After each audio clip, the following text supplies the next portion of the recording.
이번에는 안드로이드 스튜디오를 활용한 안드로이드 프로그래밍 기초를 알아보는 시간이 되겠습니다. 안드로이드 스튜디오라는 것은 기존에 우리가 안드로이드 프로그래밍을 하기 위해서 그 개발 환경, ID라고 하는 통합 개발 환경이라고 하죠. 그걸 이클립스라는 것을 활용해서 그 툴로 그동안 개발을 해왔습니다. 이제 이러한 툴을 ID라고 하죠. 통합 개발 환경. 그래서 이거를 이제 조금 더 발전을 시키고자 구글에서 안드로이드 스튜디오라는 것을 만들었습니다. 우선 아이들이라는 것에 대해서 말씀해 드릴게요. 인티그레이드 뭐라고 통합 개발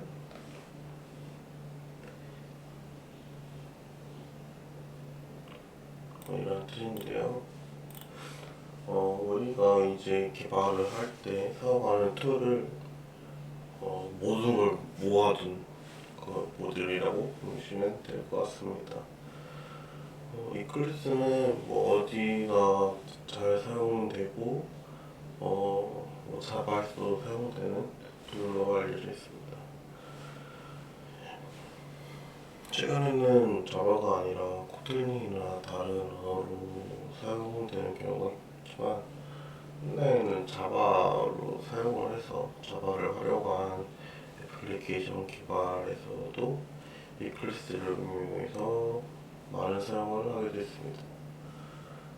자바를 애플리케이션 개발할 때 이클립스뿐만 아니라 다른 툴도 이용해서 개발을 하기도 하지만 제일 많이 사용하는 통합 개발 환경 툴은 이클립스를 사용하고 있습니다.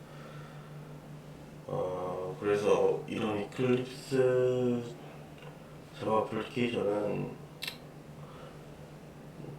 안드로이드 스튜디오가 나오기 전까지는 안드로이드 애플리케이션 개발 환경, 통합 개발 환경 자체로 이클립스를 많이 사용해왔어요. 근데 한 2015년부터 구글에서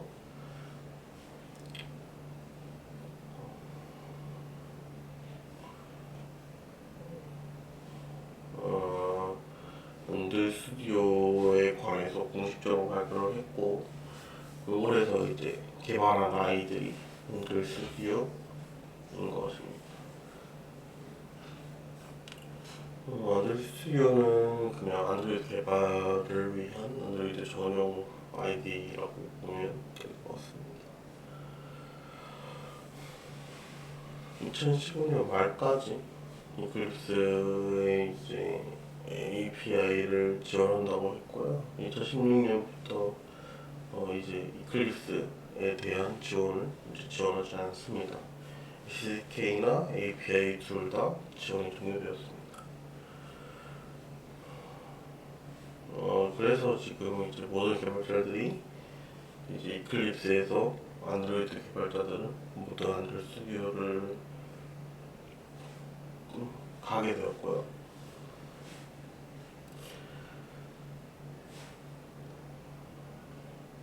구글에서 공식적으로 지원하지 않는다고 선언을 했기 때문에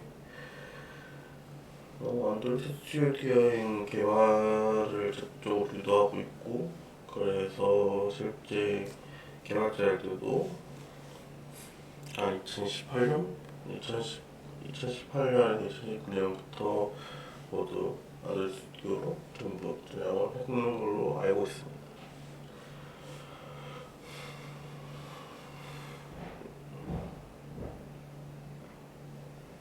뭐 하죠? 이런 것들은 개발하는데 큰 어려움을 갖고 있는 거 아니고요.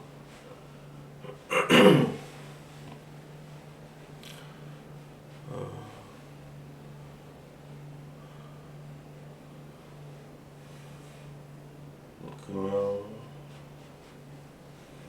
안드로이드 스튜디오를 또 개발 환경을 활용한 안드로이드 개발 환경이다 라고 생각하시면 될 것 같습니다.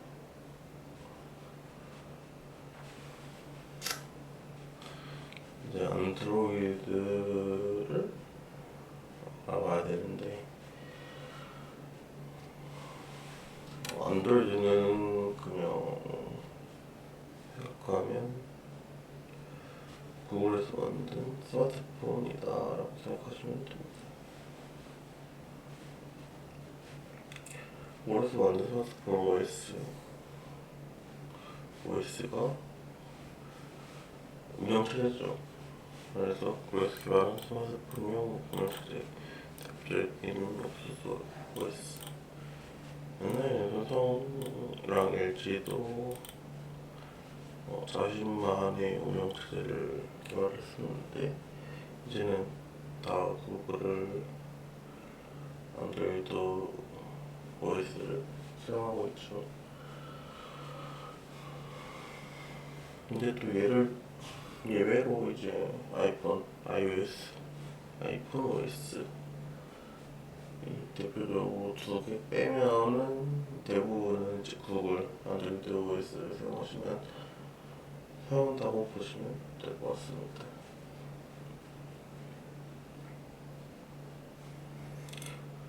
그래서 이제 안드로이드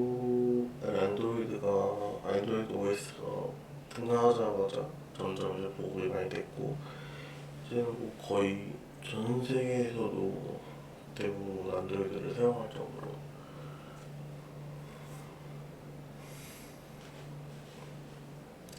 많이 사용하고 있죠.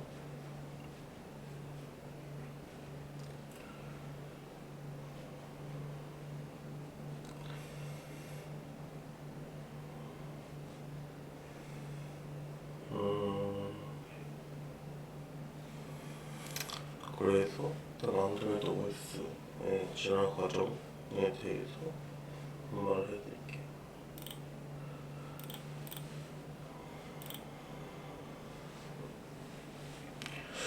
우선 안드로이드 플랫폼 자체는 1.0부터 지금 14까지 안드로이드 OS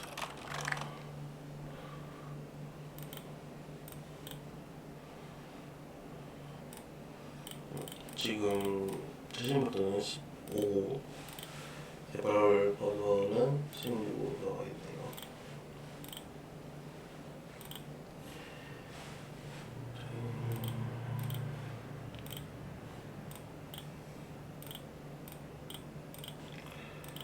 그만큼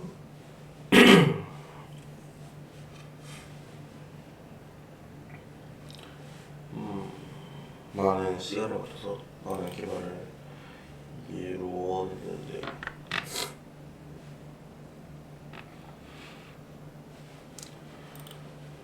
우선은 이렇게 1.0, 1.1, 1.5, 1.6 이렇게 올라가는데 2.3, 2.3에서 NFC 그리고 전면 카메라, 텔레스코프, 인터넷 전화 지원 이 시작을 했어요. OS가.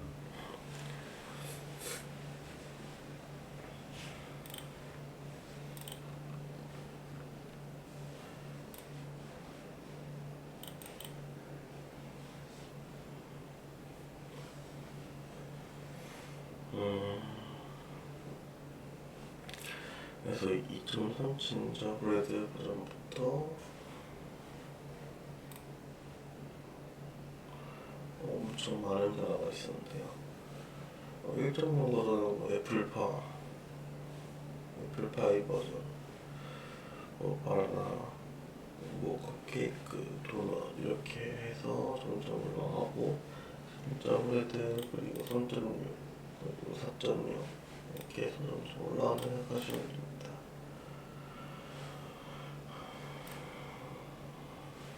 그래서 지금은 개발을 할 거다 라고 하면 무조건 최신 버전을 가는 게 아니라 한 13 정도에서 시작을 하는 게 좋고요.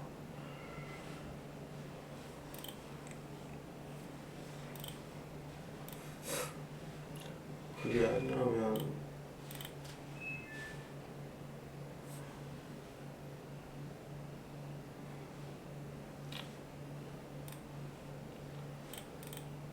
뭐 2.3부터 NFC부터 시작을 해도 되지만 아직 지원을 하지 않을 거예요.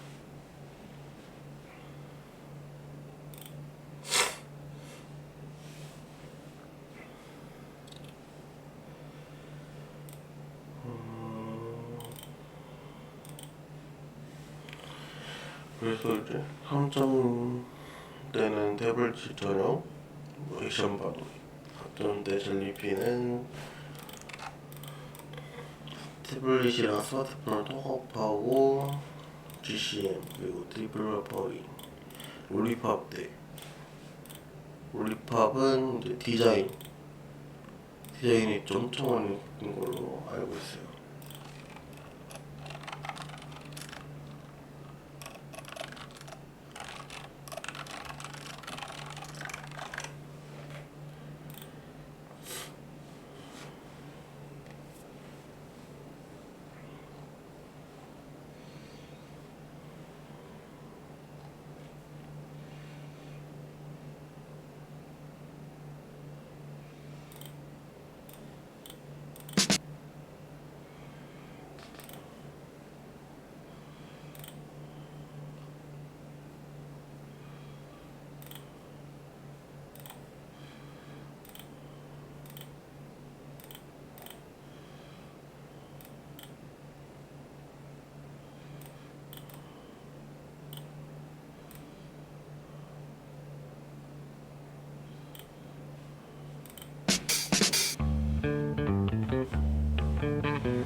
이런 거를 보면은 이제 롤리팝 74년에 발표를 했는데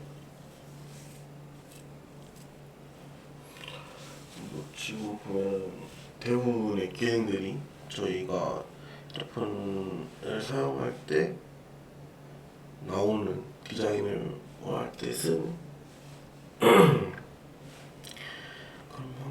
그런 방식이죠. 롤리팝 때 이제 화면 캡처 그런 기능이 추가됐고, 뭐 카메라 API도 추가됐고, 리사이클 뷰 이것도 이제 UI 관련이고요. 머티리얼 디자인 이런 것도 지원을 하게 되었습니다. 뭐 강조하는 것들이나 그런 것들 대부분 우리가 안드로이드 스튜디오를 활용하면서 간단하게 UI를 강조하고 싶을 때 만들어내는 프로그램들이 다 롤리팝 때 나왔다고 보시면 될 것 같습니다.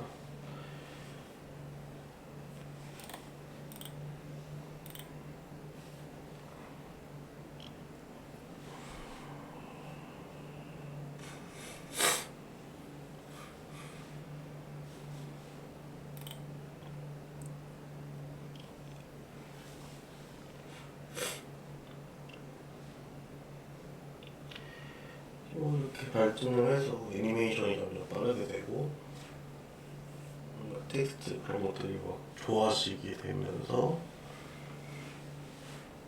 지금 15, 14까지 올라가면서 점점 이제 UI가 동글동글해지고 사람들이 조금 더 빠른 UI를 원하고 있죠.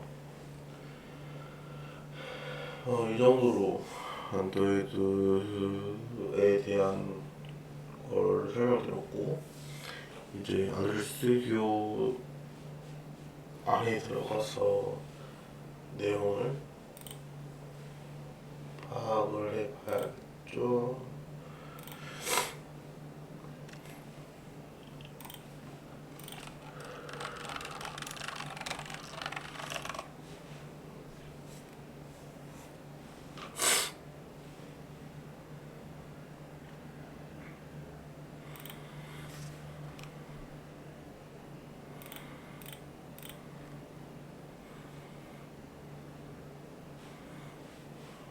저는 안녕하세요. 코드 드래곤입니다. 안드로이드 스튜디오가 설치되어 있어서 해당 영상을 보고 안드로이드 스튜디오를 설치하는 걸 따라하시면 될 것 같습니다. 오늘은 안드로이드 스튜디오 설치하겠습니다. 안드로이드 공식 개발 도구인 안드로이드 스튜디오 설치하고 실행까지 완료하겠습니다. 단계 알아보겠습니다. 지난 시간에 공식 페이지에서 설치 파일 다운받았습니다. 다운받은 설치 파일 실행하겠습니다.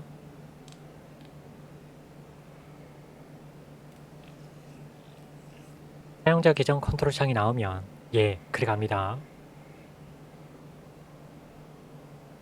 넥스트 클릭합니다. 안드로이드 스튜디오와 안드로이드 가상무시 모두 설치해 주겠습니다. 모두 선택되어 있는 상태 그대로 넥스트 클릭하겠습니다. 프로그램 설치 경로 변경할 수 있습니다. 브라우즈 버튼 클릭해서 설치 경로 설정합니다. 설치 경로 변경한 후 또는 그대로 사용할 거라면 넥스트 클릭합니다. 인스톨 클릭하겠습니다.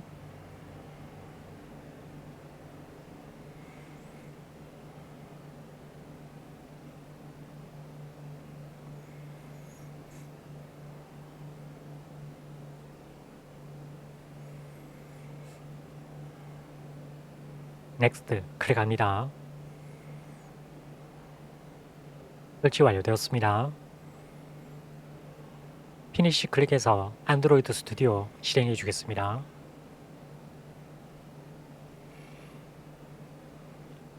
사용자 데이터 전송하지 않겠습니다. Don't send 클릭합니다. Next 클릭합니다. 스탠다드 표준으로 설치하겠습니다. Next 클릭합니다.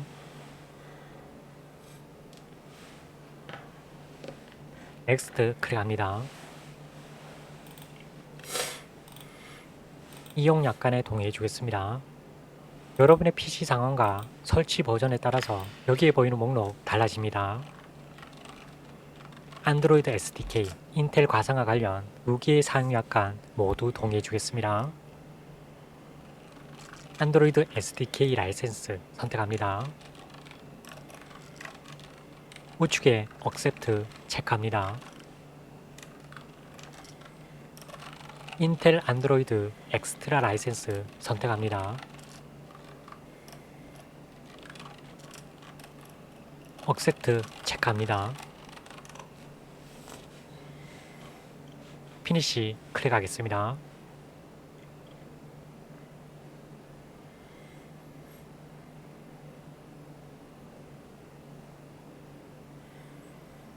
사용자 계정 컨트롤 창 나오면 예 클릭합니다.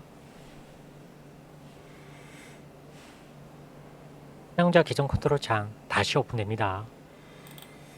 예 클릭해 주겠습니다.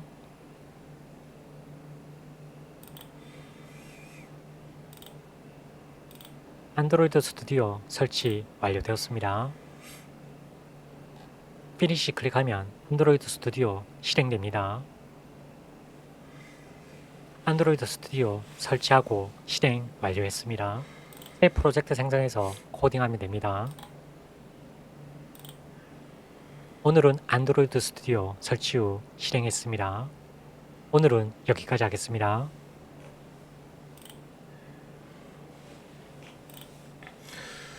이렇게 설치를 하시면 되겠습니다.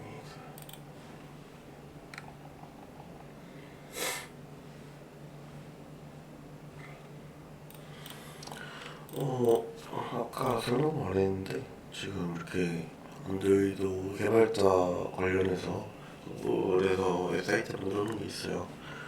디벨로퍼 안드로이드.com 치면 나오는데, 그러면 이제 안드로이드 15, 14, 16 베타, 13, 12 옛날 버전도 어떻게 되어 있는지 나오고,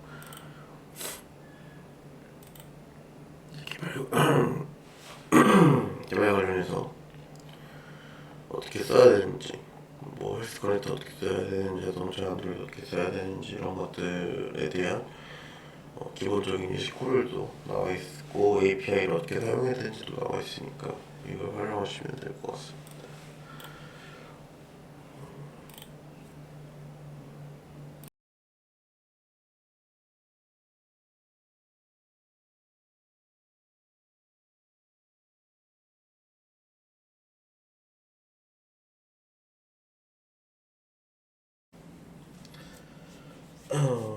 네, 이제 안드로이드 스튜디오 프로그래밍에 관련해서 말을 할 거고요. 어댑트 뷰, 그리고 커스텀 뷰, 생성하는 방법, 그리고 컴포넌트를 안드로이드에서 제공하는 컴포넌트를 사용하는 방법, 기본 아키텍처를 또 알고 있어야 사용을 잘 할 수 있고, 뭐 앞에서 나눴던 액티비티 관련해서도 설명을 해드리겠습니다. 일단 액티비티 메인이라는 게 UI로 나와 있는데요. 이게 안드로이드 프레임워크에서 아주 중요한 컴포넌트 역할을 하게 됩니다. 그래서 일종의 구성 요소라고 생각하시면 돼요.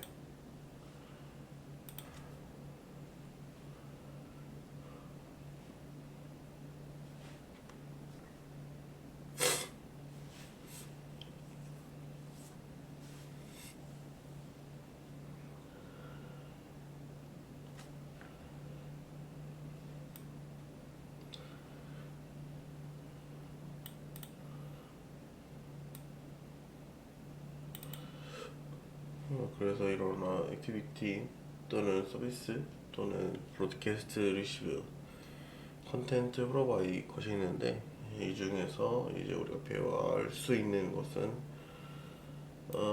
부분들만 이제 액티비티, 뭐 서비스라든지 브로드캐스트 리시브 정도에 대해서 살펴보도록 하겠습니다. 먼저 커스텀 풀 만드는 방법에 대해서 시작을 하겠습니다.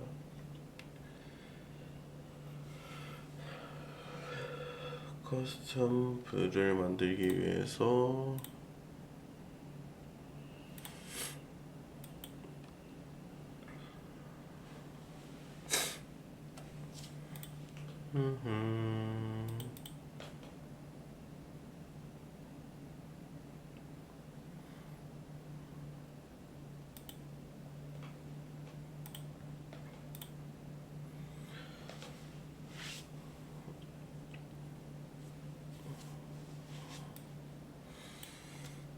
일단 이걸 어댑터 뷰와 커스텀 뷰로 설명할 것이기 때문에 뷰 테스트라고 하고 하겠습니다.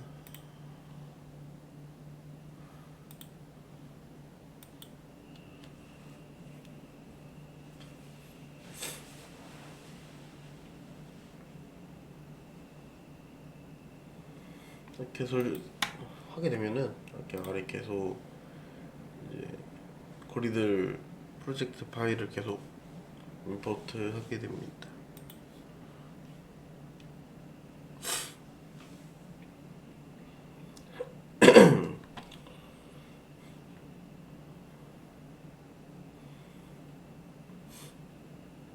그래서 처음 보면은 이게 좀 어렵네요.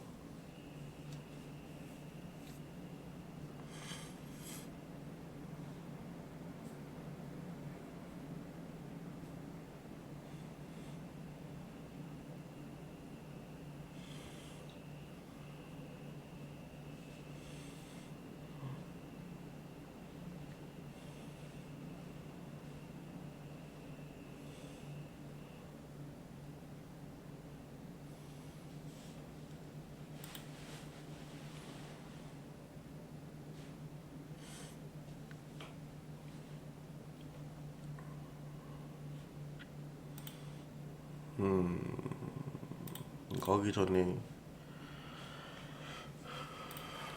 뭐 이런 거 먼저 볼까요?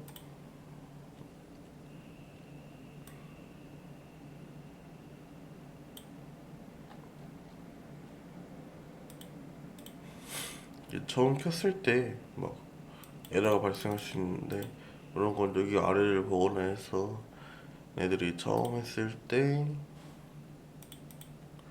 이 그리드 파일을 정리를 해서 하는 게 좋거든요. 그래서 얘네들이 오류가 날 수 있어요, 처음에는. 그래도 조금 기다려 보면은 오류가 이제 풀린다는 거 생각하시면 될 것 같고요. 뭐 제가 나중에 설명할 뭐 센서 관련해서 이제 하고 있는 거예요. 지금 뭐 이런 리시브 서비스, 코인 서비스 같은 경우 데이터 레이어 API를 활용하게 해서 워치와 모바일을 연동시킨 것이라고 보면 되고요. 메인이랑 뭐 아웃 데이터는 어떻게 데이터를 활용할 것인지에 대해서 제가 적어둔 것이고, 이런 것들도 이제 JSON 파일로 나가게 될 때 얘가 int 값을 갖고 있을 것인지 스트링 값을 갖고 있을 것인지에 대해서 설명을 해둔 것이라고 보시면 될 것 같습니다. 그래서 이런 것들도 이제 UI 관련해서는 이렇게 뜨기도 하고, 제가 이제 코드를 볼 수도 있고, 아니면 같이 보고 싶다 하면 이렇게 같이 보게 됩니다. 그래서 이렇게 개별로 UI를 다 세팅을 해줘야 하고요. 그리고 워치에서도 이제 뭐 딜레이 타입을 어떻게 할 것인지, 센서 타입을 어떻게 할 것인지, 버퍼, 그리고 센서 데이터는 어떻게 할 것인지에 대해서 설정을 다 해줘야 합니다.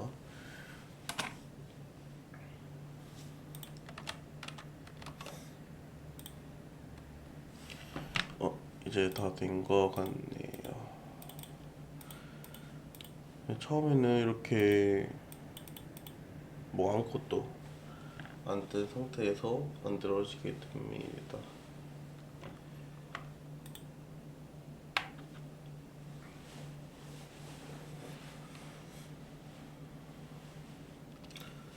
일단 액티비티에 대해서 말해드리겠습니다. 처음에는 이 엑셀 파일을 만들어서 레이아웃 같은 걸 만들 수 있는데요. 아까는 레이아웃이 이걸로 바꿨잖아요. 이거는 조금 더 심화된 버전으로 저희가 원하는 레이아웃을 표현하고 싶을 때 이걸 쓰게 되고요. 기본적으로는 이걸 활용해서 충분히 레이아웃을 활용할 수 있습니다. 그래서 이제는 이제 코틀린 자바를 같이 사용해서 만들 수 있죠.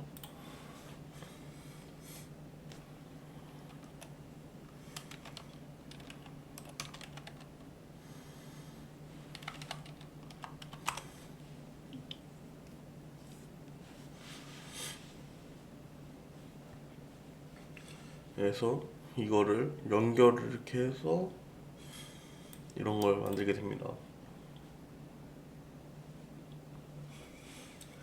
그래서 이제 커스텀 뷰, 사용자가 직접 화면을 만들어서 하는 방법은 그동안 XML 레이아웃을 활용했는데 이제는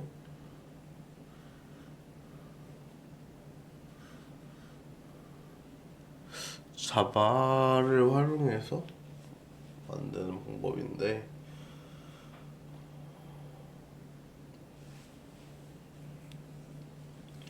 그래서 그 뷰들을 생성해서 여기서 이제 파일을 디렉트링하고 여기서 레이아웃을 설정을 하고 여기 레이아웃 아래에 XML 파일을 설정해서 만드는 방법입니다.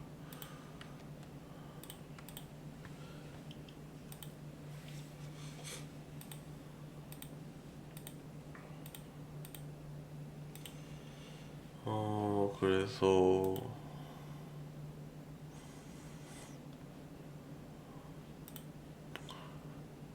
이런 뷰를 설정할 수가 있고,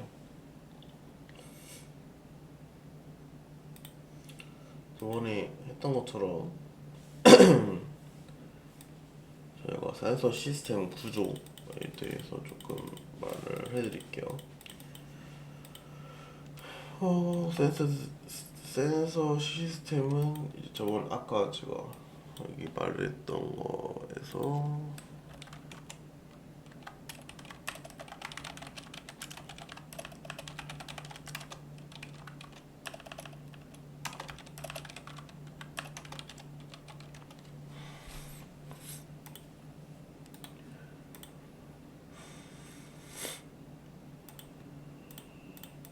이렇게 안드로이드에 관련한 센서들이 쭉 나오게 됩니다.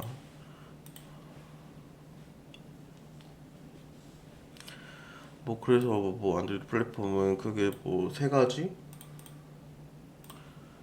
카테고리로 센서를 지원합니다. 뭐 감지 센서, 환동 센서, 위치 센서.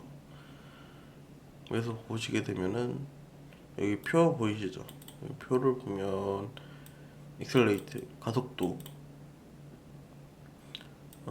템퍼니까 온도, 이게 중력, 자이로, 럭스니까 저도 센서, 이거는 소프트웨어라고 하는데 이제 그 축을 소프트웨어로 조금 이제 변경을 시켜서 조금 더 정확도 있는 가속도를 측정한다고 보시면 됩니다. 뭐 대충 설명하자면 삼축 가속도라고 부르게 됩니다.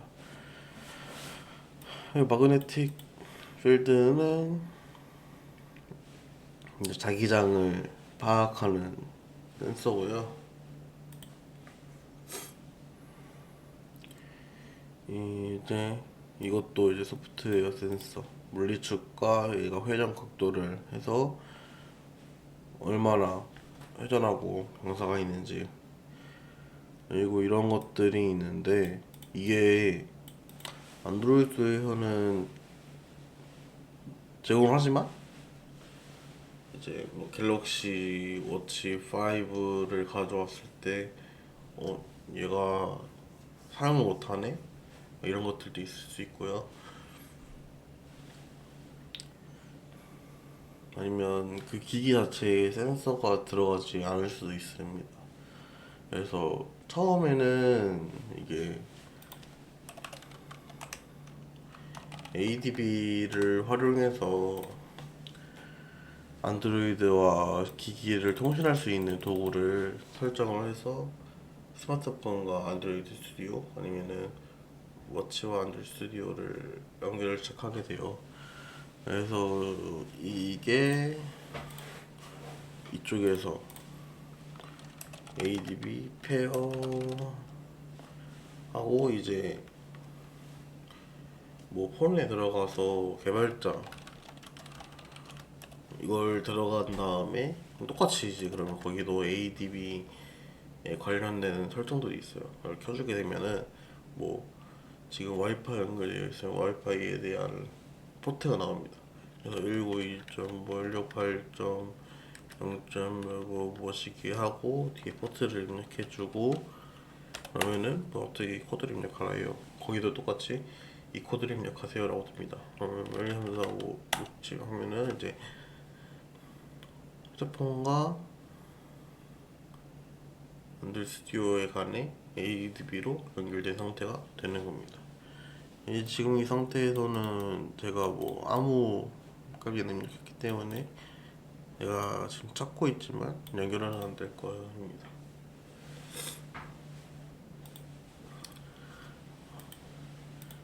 이거 뭘 연결 안 됐다 뜨죠? 자, 그래서 이걸 이용해서 이제 여기 보시면 이렇게 해서 디버깅에 관련해서 페어링 할 수도 있고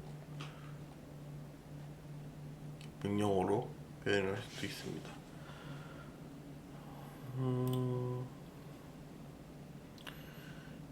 그렇게 되면은 이제 센서를 활용할 수 있게 되는 건데요. 점점 이제 휴대폰이 개발될수록 휴대폰 안에 있는 센서가 많이 들어가지만 이제 개발 환경 자체가 옛날 핸드폰을 써야 되는 경우가 있을 수 있잖아요. 그래서 그때는 이제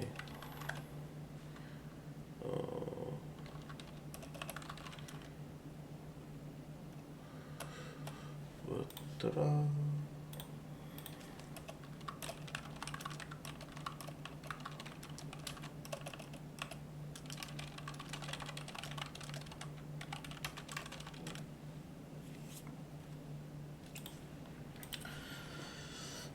이걸로 시즌 되시는데요. CMD에서 관리자 실행하고 여기서 AD에 관련된 디바이스를 찾고 싶다 하는데 지금 없죠.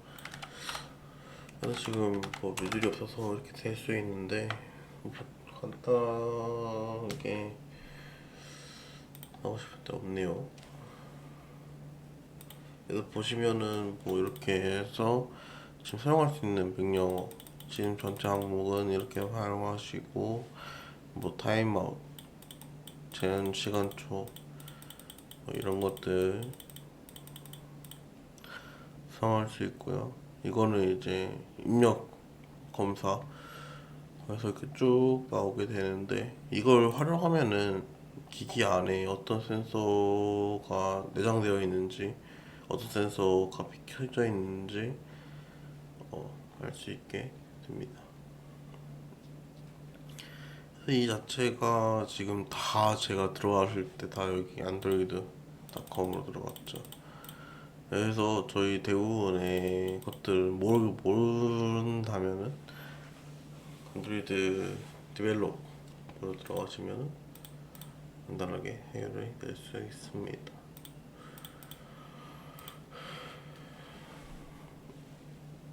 그래서 그런 먼저 기기의 센서 데이터를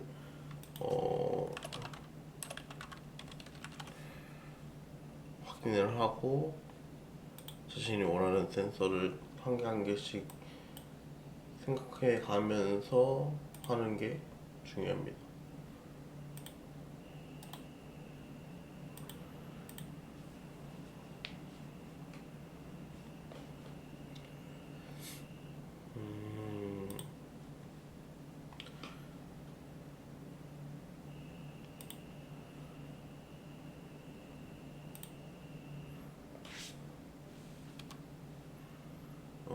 제가 만들었던 것들에 대해서 저 PPT를 전번에 만들어 놨었는데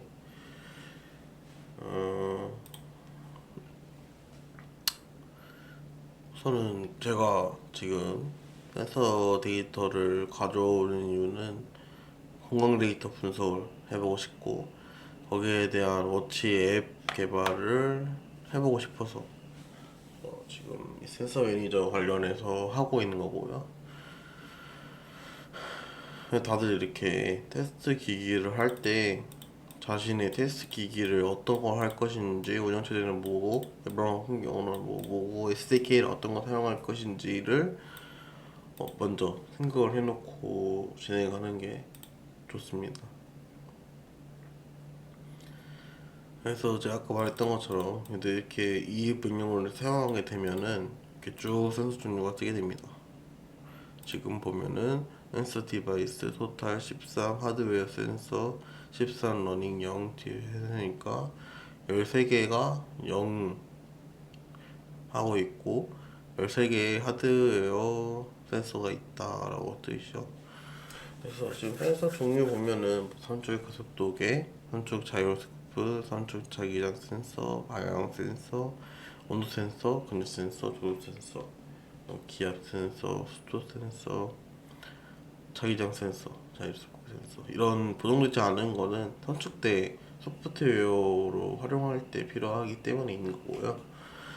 뭐 심박수 센터 아니면은 기울기 그리고 소프트웨어 센서는 이런 것들을 가지고 있고 여기에 막 이렇게 있어서 가져왔더니